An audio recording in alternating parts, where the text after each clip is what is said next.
Hello folks, my name is Kevin. Welcome to the Rutherford County Amateur Radio Emergency Service in Rutherford County, Tennessee. My call sign is Kilo 4 Kilo Charlie Foxtrot. You can reach me at arrl.net email address. Today's presentation is on situational awareness and tactical communications, specifically from a first responder's point of view. Now, I adapted this presentation from the National Wildfire Coordinating Group's information. This class was from L180, which is Human Factors in the Wildland Fire Service. I then ran this information by some of my law enforcement buddies and people from the Special Forces community, and they gave it the thumbs up as well. So what is situational awareness? It's the awareness using sensory information that can scan the environment with the purpose of identifying threats in the present or projecting those threats into the future. So it's seeing something and then thinking about what could happen if it's not dealt with. Situational awareness also involves being aware of what is happening around you, taking everything into account, and adjusting your behavior to reduce the risk to injury to you, your family, or your coworkers. So that's a real-time aspect to it as well. So some external barriers to situational awareness can be physical. Noise, as an example, you may hear the chipmunk in the background. It could be very hot, and that heat alone can really distract you. There could be equipment failures. You could be suffering from weak signals, or QRN, as we call it in the ham radio community. And some solutions to this are to be more observant, to listen more carefully, to ask questions, to pay attention. You got to stay calm in this. Think it through and know your equipment. That's a big part of what we do. Knowing those types of things can really help you navigate some of the external barriers.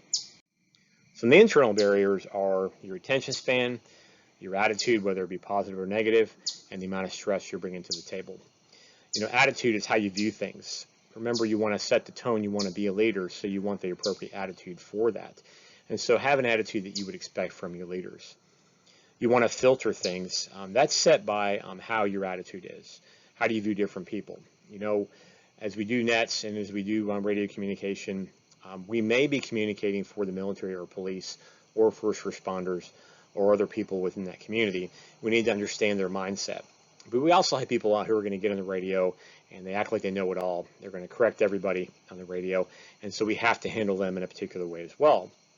Then you have the helpful person who's simply calling in to report lightning within their county, and so they're also something you kind of need to consider with the way you respond to them. Then, of course, there's going to be the professional responders and communicators that we're going to be working with and working for as communicators. So we're going to get information from them and convey that to other ones in this list here. Remember, if someone's in a leadership position, to let them lead. So develop your followership. Even though you may have decades worth of experience over someone, if they're in a leadership position, let's say they're net control, you help them, but you don't take over for them. So recognizing some barriers to situational awareness that we can all suffer. Complacency. Are we complacent in our situation? Have we given up? Are we invulnerable? We may have that attitude. Are we anti-authority? Something we definitely don't want to have. We don't want to be impulsive, so we want to think things through. We don't want to be macho or arrogant, and this doesn't just apply to one gender. We don't want to be resigned to something, so we want to think outside the box necessarily, and we don't want to be a victim of groupthink. And then lastly is escalation of commitment, which doesn't necessarily seem intuitive at first, but it has a lot to do with we've come too far to give up now type attitude.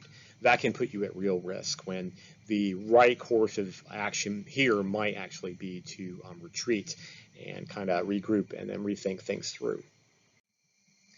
So stress. Background stress is non-environmental. What are you bringing to the table? Have you had that argument with your spouse? You having trouble with your bills? Now, it may not necessarily be you, but the people you're communicating for as well. They're also going to be under different levels of stress. So there's duty stress. Think of police officers and military and what they're actually going through, what they've actually seen. You could also be suffering from fatigue or poor fitness level, and that could also be part of the first responder community. And so you're considering that as an issue with them. What pressure are they under? All of us are going to be suffering from scarce information, so use that information carefully and don't necessarily fill in the gaps if you don't know what to put there. There could be a high-risk environment in that environmental or duty environment. Those conditions can be various, from flooding to lightning to tornadoes. fires, you name it.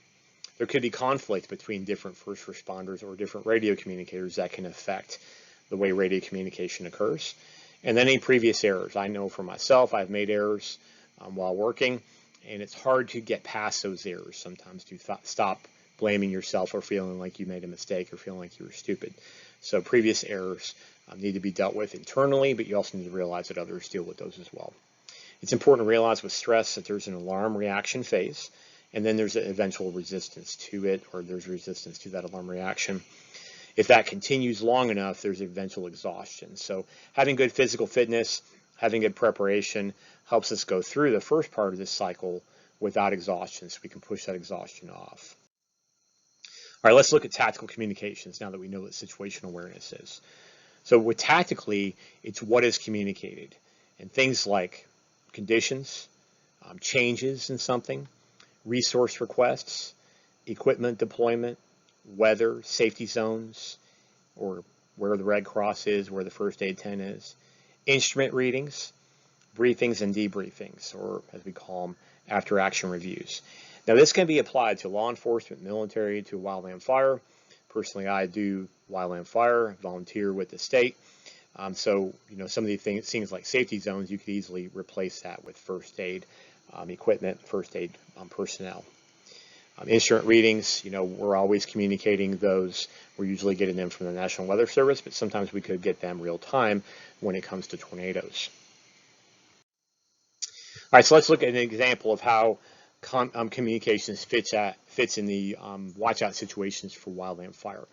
So if you just read through these really quick, the 10 basically watch out, or 10 fire orders, excuse me, you're going to look at fight fire aggressively, but provide for safety first. Well, how do you provide safety first?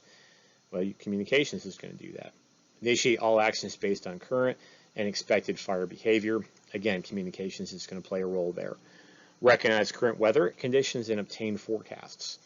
On the fire line, we do weather every half an hour if it's really dry and windy, a little bit less often, maybe every hour if the conditions are more mild, but it's still constant communications. Obtain current information on fire status or tornado status or weather status or whatever it is. Again, communications applies here. Remain in communications with the crew members. Obviously, the word communications is already in there. Determine safety zones and escape routes. How do you do those? With communications. We establish lookouts in potential hazardous situations. In our realm, the lookouts are storm spotters or storm chasers that are going to be giving information real time back into the ham radio community.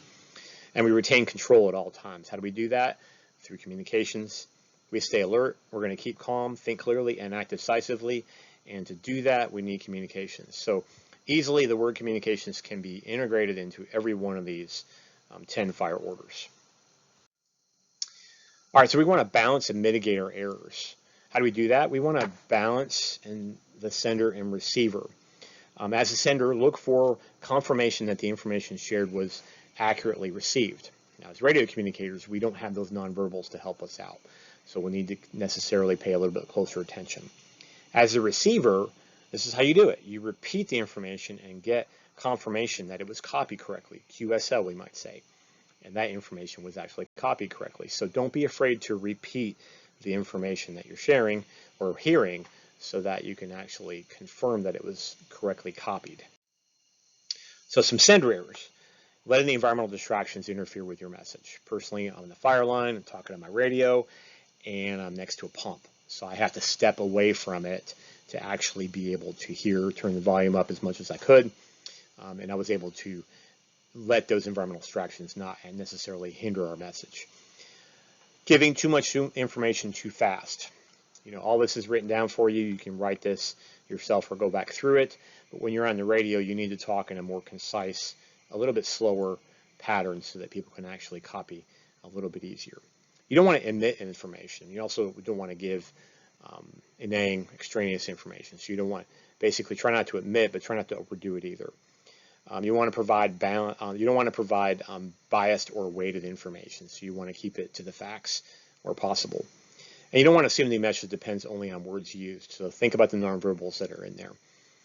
Be willing to repeat any information. So that's kind of a theme going on right now. And don't be disrespectful when you're sending to other people. As the receiver, simply not paying attention or being distracted. Maybe you have 3 or 4 different frequencies, but really you can only really manage one. So you need to think about that. Being locked into a context of the previous perception. That's being stuck in a rut. You don't want to have a preconception of what's going on and not be willing to accept external information that can actually contribute to you evolving your perspective. Not being prepared. So you want to have your equipment prepared, ready to go with the appropriate power, the appropriate antennas, and everything working correctly. Because if you're not prepared, you're not prepared to receive. Don't think ahead of the speaker. So let the words come out of them. Listen carefully. So learn to listen is really important. And then again, don't ignore the nonverbal signals. Ask for clarification where possible. And then again, don't be disrespectful as a receiver. All right, some filtering errors as a sender or receiver. Defending ourselves against looking foolish or ignorant. Supporting our own opinion even when we suspect it may not be correct. And then blaming others when our message is misunderstood. So we own it. You screwed up, you own it. So build a mental picture of the message as it's being delivered. Make sure you're listening, not just waiting your turn to talk.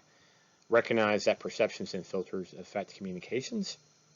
And be aware of the unstated message and be willing to resolve inconsistencies between verbal and nonverbal signals. So for direct communications, directly communicate. We want to directly communicate things that we're unsure of events. We need immediate safety concerns. We have an answer to a question that's being asked. Even you may do a break and get in there and get that answer out there if you have the information. You aren't getting your point across to the listener or the receiver, and you have time-sensitive information. This is as opposed to indirect communications, which if you're having a rag chew on the radio, that's sort of indirect. There's a lot of, hey, how's it going? Where you been? How's your mother? Those types of things are indirect communications, and then usually they get down to the meat and potatoes of the conversation. Hey, I wanted to ask you about this antenna and what you did with the SWR. When you're doing tactical communications, all that goes out the window. There really isn't any indirect communications. It's really all direct communications. Listen to the police officers on the scanner. See how they communicate. There is really no jokes, no fluff in there. It's all direct communications. Some things to consider. Use your name, your call sign. Use an I statement to take ownership in what's being said. Send messages clearly as possible. Use the appropriate emotion. Phrase statements so that the listener must respond, so in the form of a question. Ask the listener to confirm what was communicated. So, do you copy correctly? Can you repeat that back to me? Those are appropriate and fair things to actually ask during direct communications. So, how do we come up with our standard communication procedure as ham radio operators? Really, these are a subset of our standard operating procedures. Our standard communication procedures, we establish them through listening. So if you've been at this for a few years or even a few decades, you still listen. We are taught first to listen as ham radio operators. We listen for the way things are said and how they're said. And we learn the jargon, we learn the lingo, if you will. And that's how we come up with our standard communication procedures. But I caution you, you don't want to get caught up in Q codes or 10 codes, which we don't use as operators, but law enforcement, military do. You don't want to get caught up in those unless everybody knows what those are. So if you're communicating for a mixed group of people, you need to be clear and avoid the coded language like 10 codes and Q codes. Although we tend to use them just naturally sometimes, we do need to avoid that. Instead of saying QSL, do you have a full copy? Maybe more appropriate there. And you learn that through listening to the people in your community. So some 5 communication responsibilities. Again, this is from the National Wildfire Coordinating Groups. Specifically, there's a little incident response pocket guide that we all carry on the fire line. And this is how it goes. Brief others as needed. This is especially important during a net control shift change. I love it when people do those over the air. That way everyone that's listening is aware of what is communicated from one net control to the other. So there's continuity of understanding there. You want to debrief your actions. In wildland fire and prescribed fire, we have after-action reviews, AARs. These are standard. You want to let the veterans talk, but more importantly, you want to let the new hams talk as well, because they're going to see things and ask questions, surprisingly, that you would have never thought of. So give them a chance. It's like a round table. We all have an equal opportunity to communicate. Communicate those hazards to others. Acknowledge the message. And ask if you don't know. Most importantly, if you don't know, ask for a repeat or a fill. Well, great. I'd like to thank everyone for participating today and for sitting in. If you have any questions, feel free to leave them in the comments here. Remember to let us not sleep as others do, but let us watch and be sober. Again, my name is Kevin, Kilo 4 Kilo, Charlie Foxtrot, at ARRL.net if you have any questions. Thank you.